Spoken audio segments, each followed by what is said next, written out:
hammaning insofini o'ziga bersin. Qozoqdan levoy dokument qiladimi, Rossiyadan qanaqadir tanishlar orqali kiritadimi molni, umuman bizga qiziq yo'q. Biz qachon ofitsial Rossiya ochiladi, undan keyin reklama qilamiz, ya'ni ochildi deb. Biz baribir sotsial setda, YouTube, Instagram, Telegramda yurgandan keyin gaplagan gapimizga javob berishimiz kerak. Ochildi deb birovni Rossiyaga olib ketdikmi, unga обязательно mol olib berishimiz shart va zarur. Kirgizib ham berishimiz kerak keyin. Ya'ni gapirgan gapimizga javob berishimiz kerak. O'g'il bola nimasi bilan farqli ayol kishidan? Gaplagan gapiga javob berishi bilan.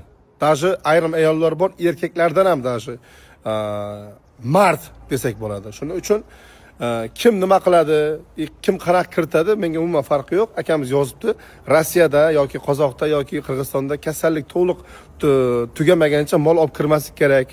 Ayrim noinsoflar degan. To'g'ri, men qo'shilaman bu gapga. Kasallik olib kirib, ya'ni men kasallik olib kirsam, meni yonboshimdagi uyni molida nima ayib? Unga ham yuqadi. Itak boshqalarga ham tarqalib ketadi. Ularda nima ayib? Hozir men bitta molni davolash uchun 1 milliondan ziyod pul ishlatyapman. Bitta molni davolash uchun. Mol qayta oqsil bo'lyapti. Ya'ni yashur bo'lyapti. Sizda qanaqa bo'lyapti, vaziyat qanaqa? Bizni kim qayerdan ko'ryapti, kommentariyaga yozinglar. Sizning regionda hozirgi kunda 1 kilo go'sht narxi qancha?